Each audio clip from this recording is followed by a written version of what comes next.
नमस्कार. उरलेली आमटी फेकून देऊ नका. तर आज मी तुम्हाला फक्त 5 मिनिटात अशी भन्नाट रेसिपी करून दाखवणार आहे. तर ही रेसिपी तुम्ही शेवटपर्यंत नक्की बघा. आवडली तर लाईक करा, व्हिडिओला शेअर करा आणि चॅनलला सबस्क्राईब करायला विसरू नका. आणि तुम्हीसुद्धा सांगा, या उरलेल्या आमटीपासून तुम्ही अशी कधी रेसिपी केली आहे का? चला तर मग वेळ वाया न घालवता आपण व्हिडिओला सुरुवात करूया. एका बाउलमध्ये डाळीचं पीठ घ्यायचे किंवा बेसन पीठ तुम्ही म्हणत असाल ते. त्याच्यानंतर थोडा 1 चमचा ओवा आणि 4-5 हिरव्या मिरच्या. तर आपण ह्या सर्व मिरच्या चिरून घेणार आहोत. तर चिरून घेतल्यानंतर ह्या आपण डाळीच्या पिठामध्ये टाकून घ्यायचे. थोडा ओवा घेतलेला आहे तर तो हातावर थोडा चुरगळून टाकायचा. त्याच्यानंतर 1 चमचा हिंग, 1 चमचा हळद टाकायची आहे आणि चवीनुसार मीठ टाकायचं आणि हे सर्व मिश्रण आपण एकजीव करून घ्यायचे, असं मिक्स करून घ्यायचे. आणि त्याच्यानंतर आपण थोडं ह्याच्यामध्ये पाणी टाकणार आहोत. तर जास्त पाणी टाकायचं नाही, कमीच पाणी टाकून घ्यायचे. आणि त्याच्यानंतर आपण हे झाकण लावून आपण 5 ते 10 मिनटासाठी झाकण ठेवायचं आहे. तर ह्याच्यामध्ये आपण तिखट वगैरे काही टाकलेलं नाही. तर आता 5-10 मिनटानंतर हे बघा, आपण सहज हे मिक्स होतं. अगदी मऊसूत असं हे पीठ तयार होतं. म्हणून आपण हे 5-10 मिनटं झाकून ठेवायचे. व्यवस्थित आपण एकदा जरी 1-2 वेळा असं फिरवलं की ते सर्व पिठाचे गोळे आपले व्यवस्थित होतात आणि एकजीव असं पीठ तयार होतं. तर हे तुम्ही स्वतः बघू शकता. खूप सुंदर असं हे पीठ तयार आपलं झालेलं आहे. तर कमी पाणी टाकायचं आहे आणि साधारण अशा प्रकारचं हे पीठ आपण तयार करून घ्यायचं आहे. तर आता हे पीठ तयार झाल्यानंतर आपण याची छोटी छोटी भजी करून घेणार आहोत.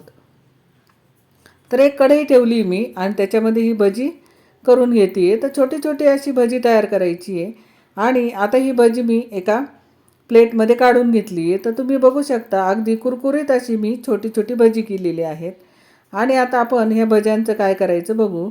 तर त्याच्यानंतर आता ही दुपारची माझी उरलेली आमटी आहे शेवग्याच्या शेंगाची. तर या शेंगा मी तशाच ठेवणार आहे, कारण या शेंगासुद्धा त्या आमटीमध्ये छान लागतात. तर तुम्हाला आवडत नसेल तर काढून घेतल्या तरीही चालतील. तर आता एक कढई ठेवली आहे आणि त्याच्यामध्ये अगदी थोडंसं तेल टाकायचं आहे आणि जिरे मोहरीची छान अशी फोडणी करून घ्यायची आहे. थोडासा हिंग आणि हळद याच्यामध्ये आपण टाकायचे. तर तुम्हाला तिखट आवडत असेल तर तिखट आणि मसाला थोडा टाकला तरीही चालेल. तर मी काही टाकलेलं नाही आहे, कारण आमटी दुपारची आहे ती थोडीशी तिखटच झालेली आहे. त्याच्यामुळं मी थोडे कमीच टाकणार आहे. तर आता ही आमटी जी उरलेली आहे तर तीही आपण ह्याच्यामध्ये टाकून घ्यायची आहे आणि आपण आता व्यवस्थित हे मिक्स करून घ्यायचं आहे. आणि ह्याच्यामध्ये आता मी अजून पाणी टाकणार आहे. तर मी पाणी गरम करायला ठेवलेलं आहे. तर आपल्याला साधारण किती पातळ आमटी करायची त्यानुसार आपण ह्याच्यात पाणी टाकून घ्यायचं आहे. तर मी पातळच करणार आहे, तर मी ह्याच्यामध्ये पाणी टाकणार आहे. तर गरम पाणी करून घेतलेलं मी ह्याच्यामध्ये टाकून घेते आहे. तर पातळ करते आहे म्हणून मी जास्त पाणी टाकले. तर तुम्हाला जेवढी आमटी करायची आहे तेवढंच पाणी टाकायचं आहे. तर थोडंसं मला तिखट कमी वाटतं आहे, कारण पाणी जास्त टाकलेलं आहे. तर मी तिखट टाकते थोडंसं.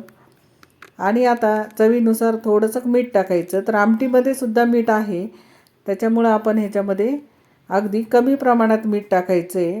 आणि तुमच्या आवडीनुसार थोडंसं आपण तिखट मसाला याच्यामध्ये टाकून घ्यायचं आहे. तर मी थोडं तिखटसुद्धा टाकणार आहे. आणि आता हे बघा, याला चांगली उकळी येऊ द्यायची आहे आणि अगदी खळाखळा उकळी येऊ द्यायची याला पूर्ण. त्याच्यानंतर आपली शेवग्याच्या शेंगा ह्या शिजलेल्या आहेतच, फक्त आपल्याला ह्याला उकळी आणून घ्यायची आहे.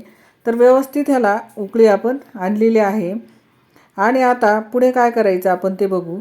तर ही उकळलेली आमटी एका बाऊलमध्ये आपण काढून घेणार आहोत.